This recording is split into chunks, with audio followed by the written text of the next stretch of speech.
പുതിയൊരു വീഡിയോയിലേക്ക് എല്ലാ കൂട്ടുകാർക്കും സ്വാഗതം. നമ്മുടെ പൊതിച്ചോറിലും അതുപോലെ തന്നെ ചോറ്റുപാത്രത്തിലൊക്കെ ഒഴിവാക്കാൻ പറ്റാത്ത ചില ദിവസത്തെ ഐറ്റങ്ങളിലൊന്നാണ് ഈ ഒരു കോവയ്ക്ക മെഴുക്ക് പുരട്ടി. ഇന്ന് നമ്മൾ അപ്ലോഡ് ചെയ്യാൻ പോകുന്നത് ആ ഒരു കോവയ്ക്ക മെഴുക്ക് പുരട്ടിയുടെ വീഡിയോ ആണ്. വളരെ സിമ്പിളാണ്. ഇതിപ്പോൾ 4 പേർക്കുള്ളൊരു കൂട്ടാണ് കാണിക്കുന്നത്. ശരിക്കും പറഞ്ഞാൽ നല്ല പിഞ്ച് കോവയ്ക്ക, അതായത് നല്ല പൊട്ട് കോവയ്ക്ക കിട്ടുകയാണെങ്കിൽ അതാണ് ഏറ്റവും ബെസ്റ്റ്. പിന്നെ പഴുത്തതൊക്കെ കിട്ടുകയാണെന്നുണ്ടെങ്കിൽ നമുക്ക് തീരെ മുറ്റിയതും പഴുത്തതാണെങ്കിൽ നമുക്ക് കളയാനേ കൊള്ളത്തുള്ളൂ. അല്ലാന്നുണ്ടെങ്കിൽ നമുക്ക് ഇതിൻ്റെ കൂടെ തന്നെ അരിഞ്ഞ് ചേർക്കാം. കോവയ്ക്ക എടുത്തിട്ട് അതിൻ്റെ തലയും വാലും, അതായത് മുകൾ ഭാഗവും ചുവട് ഭാഗവും ചെറുതായിട്ടൊന്ന് കട്ട് ചെയ്ത് കളഞ്ഞിട്ട് ഇതുപോലെ നീളത്തിലൊന്ന് കട്ട് ചെയ്തിട്ട് ചെറുതായിട്ടൊന്ന് മുറിച്ചിടാമേ. നീളത്തിൽ ഇങ്ങനെ മുറിച്ചിടണം. അപ്പോൾ ഇതിലിപ്പം ചെറുതായിട്ട് പഴുത്ത് തുടങ്ങിയതൊക്കെ ഉണ്ട്. അതും കൂടി ഇതിലേക്ക് ഞാൻ ചേർക്കുവാണേ. ഇനി നമുക്കൊരു ചീനിച്ചട്ടി വെച്ച് കൊടുക്കാം. എണ്ണ ഒഴിച്ചു കൊടുക്കണം. നന്നായിട്ട് ചൂടായി വരുമ്പോഴത്തേക്കും 1 ടേബിൾ സ്പൂൺ വെളിച്ചെണ്ണ ഒഴിച്ചു കൊടുക്കാം.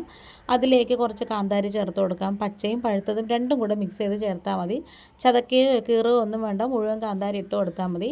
ആ കാന്താരി ഒന്ന് മൂത്ത് മൊരിഞ്ഞ് വരുമ്പോഴത്തേക്കും അതിലേക്ക് കുറച്ച് കറിവേപ്പിലയും ഒരു 1/4 ടീസ്പൂണിൻ്റെ പകുതി മഞ്ഞൾപ്പൊടിയും കൂടി ഇട്ട് കൊടുത്താൽ മതി. ഇനി ആ മഞ്ഞൾപ്പൊടിയുടെ കുത്തലൊക്കെ മാറുന്നത് വരെ ഒന്ന് വഴറ്റി കൊടുക്കണം.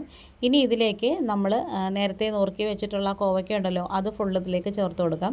ചെറിയ ഇനം കോവയ്ക്ക ഉണ്ടല്ലോ, നല്ല പൊട്ട് കോവയ്ക്ക നീളത്തിലുള്ള, അതേപോലത്തത് കിട്ടുകയാണെന്നുണ്ടെങ്കിൽ നല്ലതാണ് കേട്ടോ. നമുക്ക് നീളത്തിലൊന്ന് 4ആയിട്ട് കീറിയിട്ടാൽ മതി, കാണാനും നല്ല ഭംഗിയായിരിക്കും. ഇനി ഇതിലേക്ക് കുറച്ച് ഉപ്പ് പരലോ അല്ലെങ്കിൽ ഉപ്പ് പൊടിയോ അല്ലെങ്കിൽ ഉപ്പ് വെള്ളമോ ഒഴിച്ചു കൊടുക്കാം. ഞാനിപ്പോൾ ഉപ്പ് വെള്ളമാണ് ഒഴിച്ചു കൊടുത്തത്. ഇനി ഇതെല്ലാം കൂടി നന്നായിട്ട് മിക്സ് ചെയ്ത് യോജിപ്പിച്ചെടുത്തതിന് ശേഷം ഒന്ന് തട്ടിപ്പൊത്തി വെക്കണേ. ഇനി ഇതിലേക്ക് കുറച്ച് കുഞ്ഞുള്ളിയും കൂടി എടുത്തിട്ടുണ്ട്. ഒരു 5ഓ 6ഓ ഒക്കെ മതി. നമ്മുടെ കോവയ്ക്കയും ഇത്രയല്ലേ ഉള്ളൂ. സവാളയെക്കാളും ഇതേപോലത്തെ ഈ ഒരു മെഴുക്ക് പുരട്ടിക്ക് കുഞ്ഞുള്ളിയാണ് കേട്ടോ നല്ലത്. അതും കൂടി ഇതിലേക്ക് ഒരു നീളത്തിലോ അല്ലെങ്കിൽ ചെറുതായിട്ട് വട്ടത്തിലോ എങ്ങനെയെങ്കിലും നമുക്കൊന്ന് അരിഞ്ഞിട്ട് കൊടുക്കാം. നല്ല ടേസ്റ്റാണ് കേട്ടോ ഈ ഒരു കോവയ്ക്ക മെഴുക്ക് പുരട്ടി. ഇങ്ങനെ വെക്കുമ്പോഴത്തേക്ക് നമ്മൾ ശരിക്കും പറഞ്ഞാൽ പൊതിച്ചോറൊക്കെ വെക്കുമ്പം അതിനകത്ത് നമ്മൾ ഇതേപോലെ ഉണ്ടാക്കി വെക്കുകയാണെങ്കിൽ ആ ഒരു വാഴയിലയുടെ മണവും അതിനകത്ത് ആ ചോറും ബാക്കിയുള്ള കറികളും എല്ലാം കൂടി ചേർന്ന് വരുമ്പോഴും എല്ലാം കൂടി ആകുമ്പോഴത്തേക്കും ഇത് കഴിക്കാൻ നല്ല ടേസ്റ്റാണ്. ഇനി ഇതെല്ലാം കൂടി നന്നായിട്ട് യോജിപ്പിച്ചതിന് ശേഷം ഒന്ന് തട്ടിപ്പൊത്തി ഒന്ന് അടച്ച് വെച്ചേക്കണം. ഒരു 10 മിനിറ്റൊക്കെ അടച്ച് വെക്കണേ. ഇടയ്ക്കിടയ്ക്ക് ഞാൻ ഇളക്കുന്നുണ്ടായിരുന്നു. തുറന്ന് നോക്കിയിട്ട് ഒന്നും കൂടെ ഇളക്കി നോക്കിയിട്ട് തട്ടിപ്പൊത്തിയൊക്കെ വെച്ചിട്ടുണ്ടായിരുന്നേ. അതൊക്കെ കഴിഞ്ഞപ്പോഴത്തേക്കും ഈ കോവയ്ക്ക നന്നായിട്ട് വെന്ത് വന്നിട്ടുണ്ട്. ഇനി നമുക്ക് നിരത്തി ഇട്ട് കൊടുത്ത് ഒന്ന് മൊരിയിച്ചെടുത്താൽ മതി.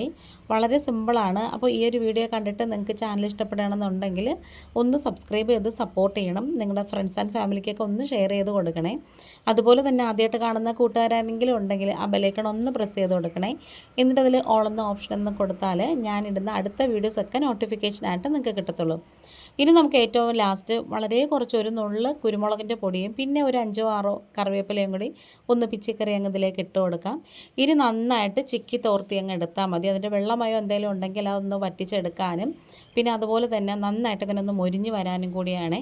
അപ്പോൾ ദേ നമ്മുടെ കോവയ്ക്ക മെഴുക്ക് പുരട്ടി ഇവിടെ റെഡി ആയിട്ടുണ്ട്. വീഡിയോ ഇഷ്ടപ്പെട്ടാൽ സപ്പോർട്ട് ചെയ്യണേ. അപ്പോൾ നമ്മുടെ വീഡിയോ വൈൻഡപ്പ് ചെയ്യാറായി. ഇന്നിപ്പോൾ ഇത്രയേ ഉള്ളൂ. വേറൊരു വീഡിയോ ആയിട്ട് വേഗം തന്നെ വരാം. Thanks for watching.